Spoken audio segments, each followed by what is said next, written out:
마켓 이슈에 따른 시장 대응 전략 점검하는 시간입니다. 하나금융투자 박문환 이사 연결해서 자세한 내용 들어보도록 하겠습니다. 안녕하세요. 네, 안녕하세요. 네, 오늘 어떤 이슈 알아볼까요? 네, 어제 저의 칼럼이 좀 너무 과격했던 것 같습니다. 그죠? 결국 결론은 2019년도까지 전쟁 가능성이 희박하다라는 것이었는데요. 마치 당장 전쟁이 날 것 같은 느낌을 많은 분들이 받으셨다라고 이제 말씀을 하셨어요. 그래서 조금 후회스럽기도 하고요. 다시 좀 정정을 해드릴 것 같습니다. 게다가 오늘 주말이라서 그런지 업종별 패닉도 좀 다소 과한 정도인데요. 물론 북한이 8월 중순이다라고 하는 구체적인 시간까지 명시하면서 괌에 대한 포위 사격 계획을 지금도 밝히고 있기 때문에 그때까지 긴장 완화되기가 좀 어렵겠습니다만 을지 포커스가 시작되는 21일을 목표로 순차적인 매수를 권고해 드립니다. 지금부터 그래도 되는 이유를 소상하게 밝혀드리도록 하겠습니다. 우선 트럼프의 발언부터가 현실성이 없습니다. 전쟁이라는 것이 그렇게 버튼 하나 눌러서 시작할 수 있는 것은 아니거든요. 일단 자국민 소개 작전을 먼저 시작해야 되고 전쟁 물자를 확보하고 집중시켜야 되는데요. 이런 작업이 지난 이라크 전쟁을 감안해보면 대략 5개월 정도의 시간이 소요됩니다. 하지만 지난 수개월 동안 한반도에서 그런 전조는 전혀 없었거든요. 게다가 화염과 분노라는 발언을 하기 직전에 그는 자신 소유의 골프장에서 골프를 즐기고 있었습니다. 그러니까 전혀 계획된 발언은 아니었다라는 것이죠. 북한 발언도 역시 현실성이 무척 많이 떨어집니다. 지금 테스트 중인 미사일로 괌을 포위 사격하겠다라는 건데요. 이 정말 웃기는 일입니다. 물론 오로지 사거리만 가지고는 충분히 커버가 가능합니다만 지금 북한의 미사일 수준은 정확도가 도통 떨어져서 탄착 지점을 정확하게 예측하기도 어렵습니다. 그러니까 지난번 백령도 포격 사건 때도 우리네 영토로 떨어진 그들의 포탄은 사실 조준 사격보다는 오착탄이었다는 판단을 하고 있는데요. 위협 사격하다가 불발로 우리네 영토에 떨어진 것이다라고 저는 굳게 믿고 있습니다. 본토를 공격하다가 전쟁이 날 수도 있는데 함부로 본토를 공격하는 것 납득하지 않는 행동이었기 때문이기도 하고요. 그리고 또 최근에 그들은 가끔 해상훈련을 하고 있습니다만 지금도 실수로 NNL 남쪽으로 포탄을 자주 떨어뜨리죠. 또 연평도 해전 때도 그들이 쏜 포탄들 중에서 적중도는 10%도 채 되지 않았었습니다.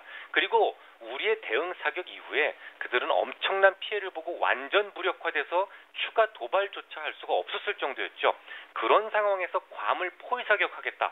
이건 말이 안 되는 소리입니다. 특히 괌에는요, 죽음의 백조라고 하는 랜서라고 하는 그런 전략 자산이 있습니다. 이 부분에 대해서 위력을 잘 모르시는 분들이 계실 것 같아서 잠깐 소개를 해드리면 지금까지 미국에서 가장 위력적인 폭격기는 보잉 707을 개조해서 만든 B-50이었습니다. 무장 능력 32톤에 달하기 때문에 하늘의 요새라는 이름을 달고 있었는데요. 이 폭격기가 뜨기만 하면 구정권 김정일은 지하 벙커를 바꿔가면서 두문불출 나오지도 못했었습니다. 하지만 최신의 랜서는 무려 57톤의 역대 최상급 무장 능력을 갖추고 있습니다. 이 좁은 한반도에서 그들이 뜨면 더는 숨을 곳이 없다라는 말이죠. 북한 정권이 괌을 포격하겠다라고 떠드는 것은 용기가 아닌 공포 때문입니다. 과거 후세인도 그랬지 않습니까? 미국 따위 다 쓸어버리겠다라고 말이죠. 하지만 미국에게 단 한 발의 미사일 쏘지 못하고 패망했습니다. 게다가 그들 핵은 북한의 재래식 핵과는 차원이 다릅니다. 어설프게 괌을 향해 연습 사격하다가 탄착점을 잘못 맞춰가지고 부스레기라도 하나 떨어져가지고 소위 미국에게 핵을 사용할 빌미라도 준다면요.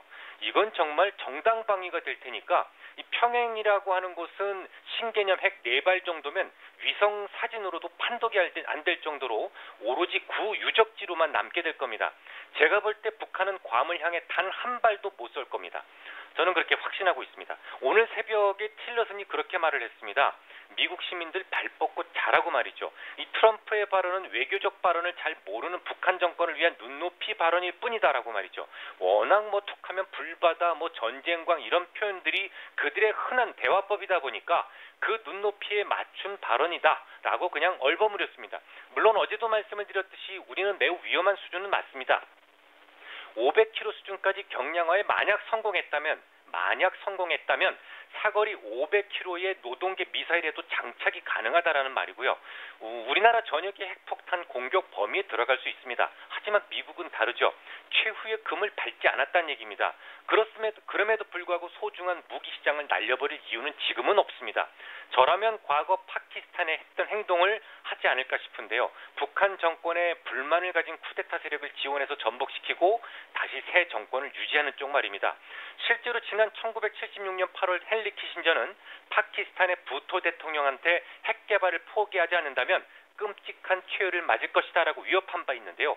이후로 쿠데타 세력을 은밀하게 지원했었고 결국 부토 대통령은 그로부터 1년이 채 되지 않은 시기에 조직적인 쿠데타로 인해 실각했고 1979년 4월에 형장의 이슬로 사라지게 됩니다.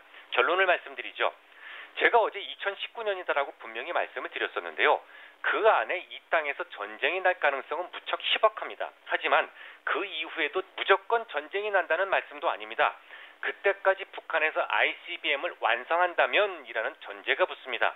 가장 확률이 높은 시나리오는 그 안에 북한이 적절한 구실을 받아 ICBM을 포기하는 것이고요. 만약 아무런 접점 없이 계속 개발한다면 한반도의 지정학적 리스크는 커질 수밖에 없겠지만 제가 미국의 키신저라면 전쟁을 통해 한반도를 통일시키는 바람에 중요한 무기 시장을 잃어버리는 것보다는 불만 세력에게 은밀한 정보와 자금을 제공하고 쿠데타를 만들고 새로운 정권을 유지시키는 쪽을 선택할 것 같습니다. 북한이 괌에 대한 포격을 8월 중순으로 지정을 했고 을지 포커스가 21일 주변이기 때문에 그 안에 시장이 본격적인 반등은 어렵겠지만 여기서 추가적으로 흔들린다면 21일까지 차분한 마음으로 조금씩 모아갈 생각입니다. 네, 지금까지 박문환 이사였습니다. 오늘 말씀 잘 들었습니다.